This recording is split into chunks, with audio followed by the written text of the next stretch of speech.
आज युद्ध के तौर तरीके बदल रहे हैं।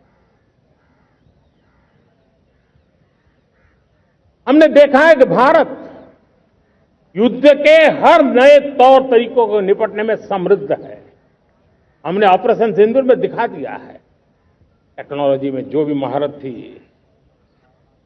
पाकिस्तान ने हमारे सैन्य ठिकानों पर, हमारे एयरबेस पर, हमारे संवेदनशील स्थानों पर, हमारे आस्था के केंद्रों पर, हमारे नागरिकों पर मिसाइल्स, ड्रोन अनगिनत मात्रा में उन्होंने वार किया। देश ने देखा है, लेकिन देश को सुरक्षित रखने के जो प्रयास पिछले 10 साल में हुए हैं, उस ताकत का परिणाम था कि उनके हर हमले को हमारे जाबाजों ने और हमारी टेक्नोलॉजी ने तिनके की तरह बिखेर दी।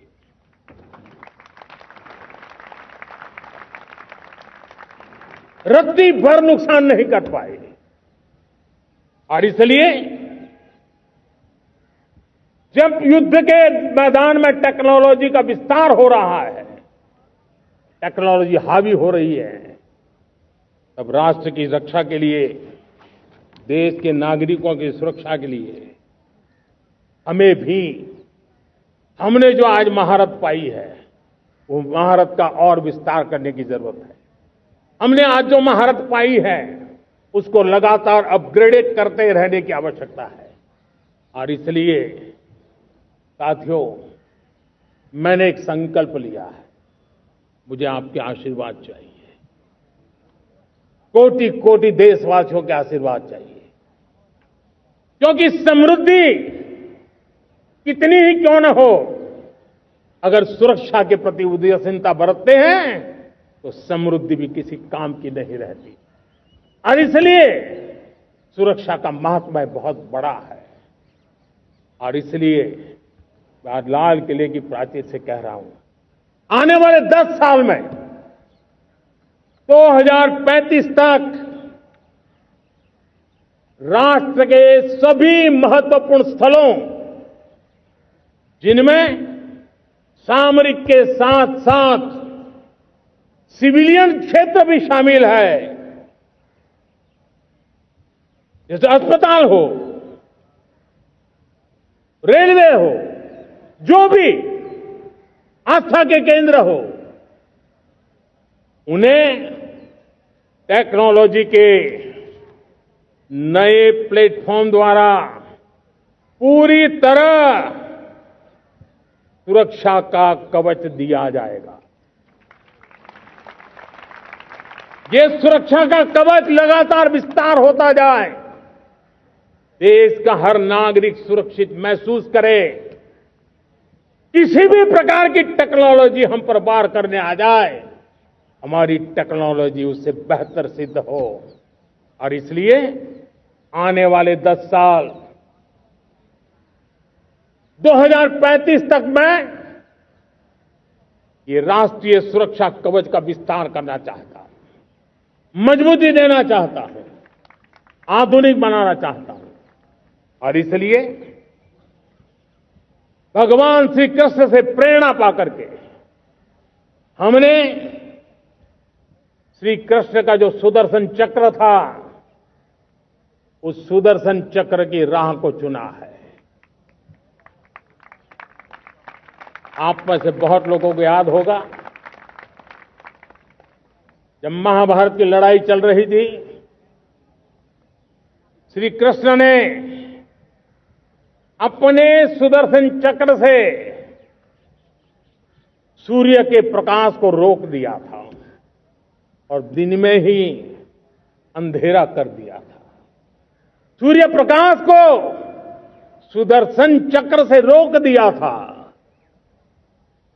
और तब अर्जुन ने जो शपथ ली थी जयद्रथ का वध करने की, उस प्रतिज्ञा को अर्जुन पूर्ण कर पाए थे। वो सुदर्शन चक्र के पराक्रम और रणनीति का परिणाम है। अब देश सुदर्शन चक्र मिशन लॉन्च करेगा।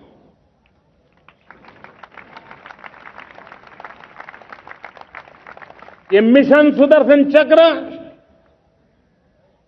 एक पावरफुल वेपन सिस्टम दुश्मन के हमले को न्यूट्रलाइज तो करेगा ही करेगा, लेकिन कई गुना ज्यादा दुश्मन पर हिट बैक करेगा।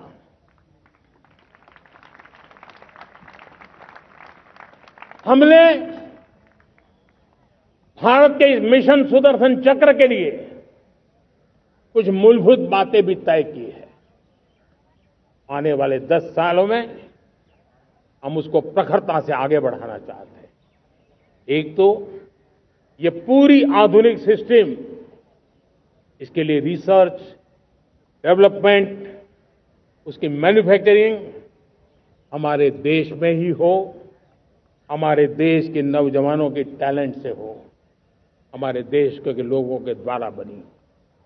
दूसरा, एक ऐसी व्यवस्था होगी जो वॉरफेयर के हिसाब से भविष्य में क्या क्या संभावनाएं हैं उसका हिसाब किताब लगा करके +1 की स्ट्रेटेजी वर्कआउट करेगी।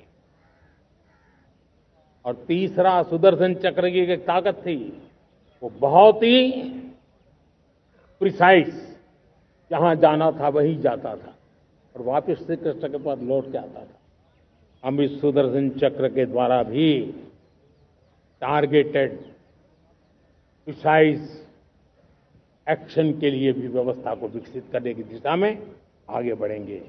और इसलिए युद्ध के बदलते तौर तरीकों में राष्ट्र की सुरक्षा, नागरिकों की सुरक्षा के लिए मैं बड़े प्रतिबद्धता के साथ इस कार्य को आगे बढ़ाने के लिए वचन देता हूं। मेरे प्यारे देशवासियों, जब हम लोकतंत्र की बात करते हैं, स्वतंत्र भारत की बात करते हैं, तब हमारा संविधान हमारे लिए सर्वोच्च दीप स्तंभ होता है, हमारा प्रेरणा का केंद्र होता है।